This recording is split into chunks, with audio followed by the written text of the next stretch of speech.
Дорогие друзья, добрый вечер. Несколько дней я не выходил в эфир с кастами. Произошли некоторые события. Важнейшее событие произошло в Ингушетии. И происходили события в Чечне. И об этом мы поговорим сегодня и завтра. Итак, сначала о событиях в Ингушетии, в Назране, в торговом центре «Ковчег». Очень мутная ситуация, да, была антитеррористическая операция, где были убиты два человека, силовиками были убиты два человека. В следующей ситуации, согласно официальным данным, эти два человека пытались бросить гранату в силовиков, и силовики их расстреляли. То есть террористы были ликвидированы на месте совершения террористического акта. Так это согласно официальной версии. Но свидетели, которые там были, неофициальные свидетели, которые уже выложили достаточно много информации в интернет, они утверждают, что сначала был не взрыв, а потом ликвидация через выстрелы, да? А сначала были выстрелы, потом был взрыв, и потом были опять выстрелы. То есть перед нами уже две версии, которые между собой не совпадают. Потом, кто погиб? Вот здесь вот самое интересное. Кого считают террористами? Это два человека, два сотрудника торгового центра «Ковчег». Один из них человек очень известный, активист, юрист, правозащитник Муслим Хашагульгов, который занимался двумя вещами. Он занимался юридической поддержкой каких-то, если честно, я не знаю подробностей, но этот человек известный, и он работал в охране торгового центра. И, по-моему, даже возглавлял охрану торгового центра «Ковчег». Да, то есть он занимался он был известным общественником, и он зарабатывал деньги, то, что работал охранником, возглавлял охрану. Здесь все понятно, да? Значит, второй убитый человек, менее известный, пишет, что у него нет родственников, его тело никто не забирал. Возможно, родственники есть, но они просто еще не получили информацию об убийстве своего родственника.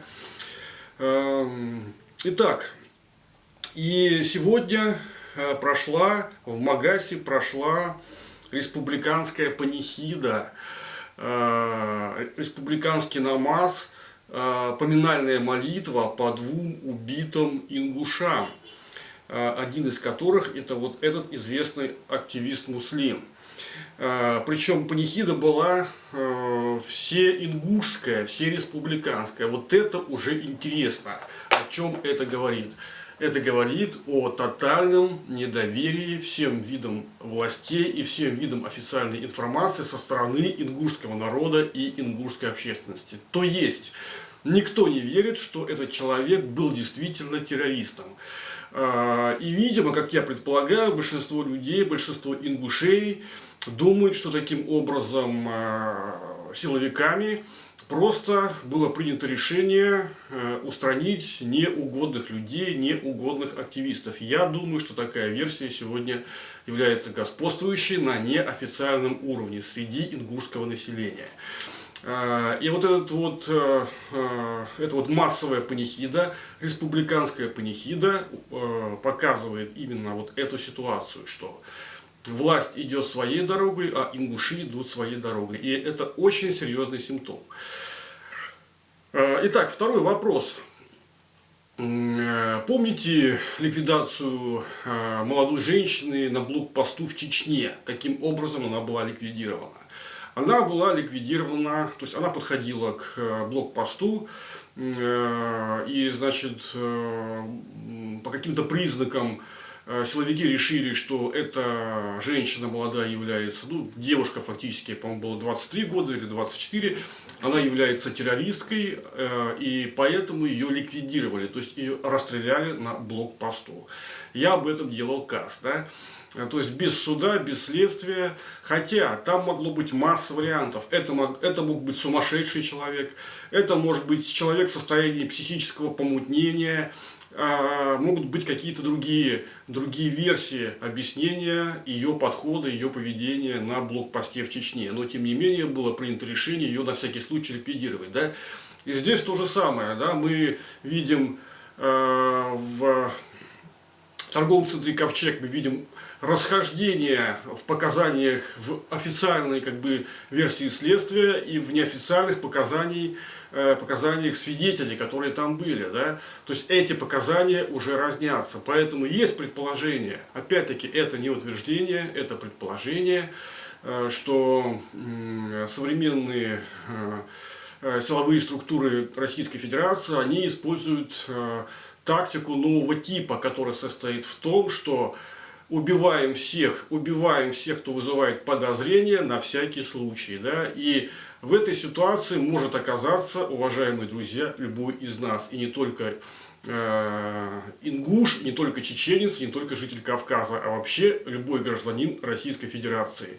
Что-то он сделает не так, по каким-то признакам люди будут, силовики подумают, что это террорист, и он будет мгновенно ликвидирован. Да? А потом совершенно случайно выяснится, что это был гражданский активист, что это был оппозиционер. Это потом случайно выявится, да? Что этот человек занимался какой-то активной гражданской деятельностью. Да? Это новая технология, которая сегодня апробируется на Кавказе и которая, я подчеркиваю, сейчас я обращаюсь уже не к Кавказу, а ко всей Российской Федерации, и которая успешно апробирована будет на Кавказе и потом будет использоваться в случае необходимости на всей территории Российской Федерации. И каждый из нас, каждый блогер оппозиционный, каждый гражданский активист может оказаться на месте такого террориста. И может оказаться таким террористом, который будет на всякий случай случайно убит где-то в торговом центре, в лесу, на дороге или еще на блокпосту или еще где-то. Вот с такой ситуацией мы сегодня сталкиваемся. Поэтому и последняя мысль по этому событию. Что бы ни делали власти, ингушские власти, которые сегодня находятся у руля, и что бы ни делала Москва, власти делают все хуже и хуже. Что бы они ни делали, они делают все хуже и хуже. Они своими действиями все больше и больше усугубляют ситуацию. И это вот ликвидация этого человека, которого, видимо, знали все, которого зовут Муслим, уже вызвала массовый протест. То, что вот мы видим сегодня в Ингушетии, да, республиканский намаз, то есть панихида по убиенному, да, это такой вот массовый протест против происходящих событий. Поэтому моя рекомендация федеральным властям, я вас умоляю, и моя рекомендация республиканским властям Чечни и Ингушетии: лучше не делайте вообще ничего, потому что все шаги, которые вы предпринимаете, ведут к ухудшению социальной ситуации в Ингушетии и будут провоцировать самые неприятные явления. Вплоть до, возможно, все может закончиться очень плохо массовым бунтом и массовыми арестами, массовым восстанием, которое будет подавляться. Вспоминаем, да, события, которые были в России в начале века, 1905-1907 год. Москва, улица Баррикадная, да, станция метро Баррикадная, станция метро 1905 года, эти вот названия остались из той эпохи. Там шла внутренняя гражданская война, там шли боевые действия внутри Москвы, в центре Москвы, которые были, это восстание было задавлено. Но потом случилось в 17 году две революции, и эта власть, которая подавляла людей на Красной Пресне, она потом была свергнута и уничтожена. Вот это нужно всегда иметь в виду с теми, кто борется с народом и кто борется с народным протестом. Спасибо за внимание.